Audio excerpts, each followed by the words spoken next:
Chronicles 4 Jabez. Jina, nguvu la jina. Mimi naitwa Peter Kimani Mwaura, firstborn ya Samuel Mwaura na Sara Wanjiko. Ningetaka kusema kidogo nguvu ya jina. Kwetu babu yangu, mimi naitwa kama babu yangu alikuwa anaitwa Kimani, kwa hivyo hata mimi naitwa Kimani. Wakati hao wako wanaitwa majina ya hii ya Peter Samuel Ezekiel, hivyo alikuwa anaitwa Kimani Jogona. Alikuwa na wake wawili. Wale wake wawili wakawa na watoto na wakazaa. Nataka kupeana jina langu sasa.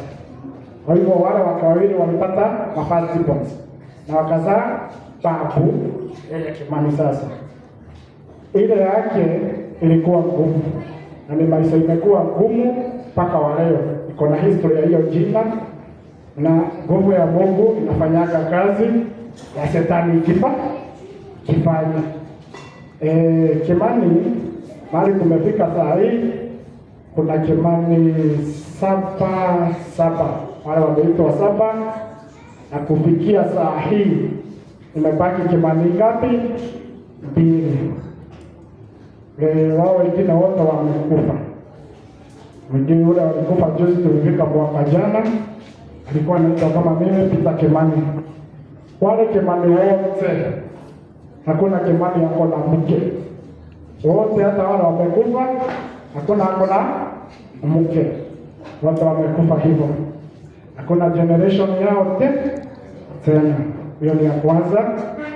Mimi niko sababu ya nguvu ya Mwenyezi Mungu kukaa hata katika maombi. Second jina. Sasa tumetoka kwa Guka, tumekuja kwa grandmother Shosho. Sasa tumeacha ile ya Shosho ule, tumekuja kwa Shosho huu mwingine aliye sasa ni mzazi wa baba yangu. Ule sasa nasema sasa huyo ni wako 6, wasichana 2 na vijana 4. Hiyo nayo Kimani. Kwa hiyo tuko 4. Saa hiyo ni 2 wamebaki. Aliye na mke ni mimi peke yangu. Kwa hiyo mwingine alikuwa hata pasta wa GCC, waliachana na mke yake na wakaachana hivyo. Hiyo nguvu ingine nataka kusema ni ya masomo. Wakati Soso alikuwa mdogo, alikuwa anapita sana na askari. Wakati alikuwa anapigana na askari, Soso alikuwa hasira. Alikuwa mwanamke, alikuwa amepewa mwili, kwa hivyo aligonga askari mmoja, na ule mama ule mtoto askari akanena maneno juu ya watoto wa Soso. Akasema, wewe umesikia wivu sababu wako wamesoma na amepata kazi. Familia yako yote hakuna ambaye atasoma. Bwana asifiwe. Amen. Bwana asifiwe tena. Amen. Mali tumefika saa hii kwa familia yetu, wale wote wamesoma mpaka watoto wetu hakuna yeyote amemaliza form. Bwana asifiwe. Wale wanajaribu kumaliza ni watoto wetu, sio watoto wa baba zetu. Bwana asifiwe. Na ikakuwa ni hali ngumu sana, hata wao wakimaliza hawapati kazi. Bwana asifiwe. Wakati nilikuwa naendelea na maisha, kuna jambo moja ilikuja. Wakati kijana yangu Brian alikuwa anafanya standard 8, alitoroka na akakuwa patikane kwa siku 2. Nevereti anakumbuka hiyo kesi. Hiyo wakati anakuja ukalia mtihani ya standard 8. Wakati Brian alirudi na akafanya mtihani, ilikuwa na wakati wa corona. Wale watoto walifanya mtihani na haraka sana. Alifanya bila ya kugawanyishwa, lakini alifanya. Kuna kitu moja ilinitokea, ndio nikumbuke ile maneno sasa ya shosho. Hakuna mtu atasoma. Ikakuwa inataka kutimia kwangu. Ilikuwa ni 2021. Brother akienda kujoin form 1. Niligojeka pressure ambao karibu hivyo. Sijui kama sio Mungu singekuwa uhalisi kuelewa. Kwa hivyo ikakuwa ni ngumu sana, siendi kazi na brother ndio huyo anataka kujoin form 1.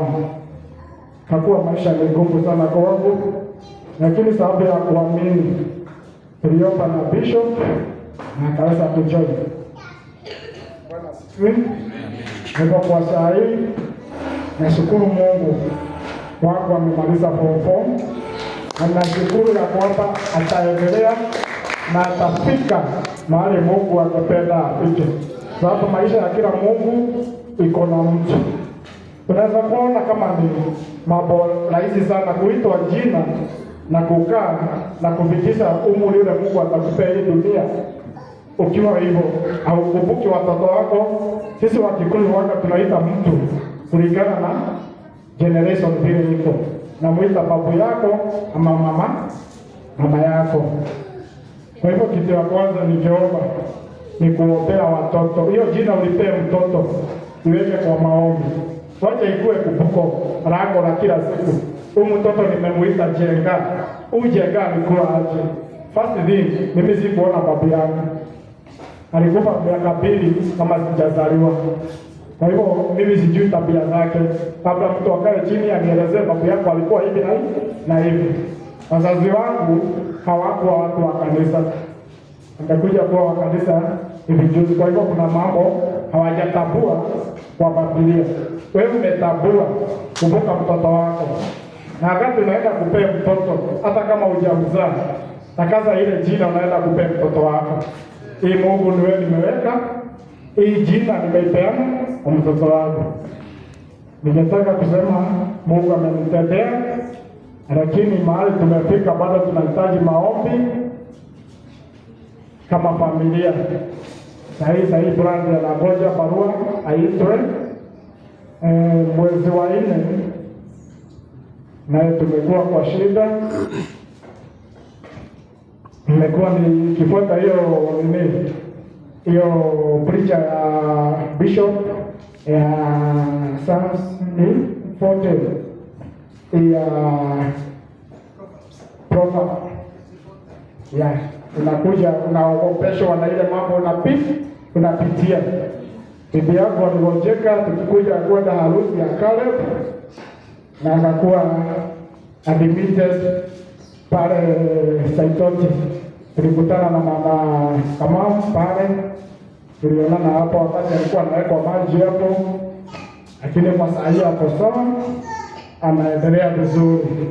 Lakini kuna uoga mmoja ulinipata ambao ulituma ni kuwe kwa hofu sana. Juu tuko na katoto kanatembea tu hivi, akatembea kadogo. Nikajiuliza wakati nimepigiwa simu ikiwa kazini, kapoa bibi ameraswa kibia Saitoti ako hapo. Wakati nilikuwa kwa njia kwa pikipiki nikajiuliza, na akiniacha hawa watoto nitawaweza kuwe? Kisa hapo ni Mungu ni mwema. Saa hii hapo sawa, anaendelea vizuri. Mungu awabariki na atendee. Amina.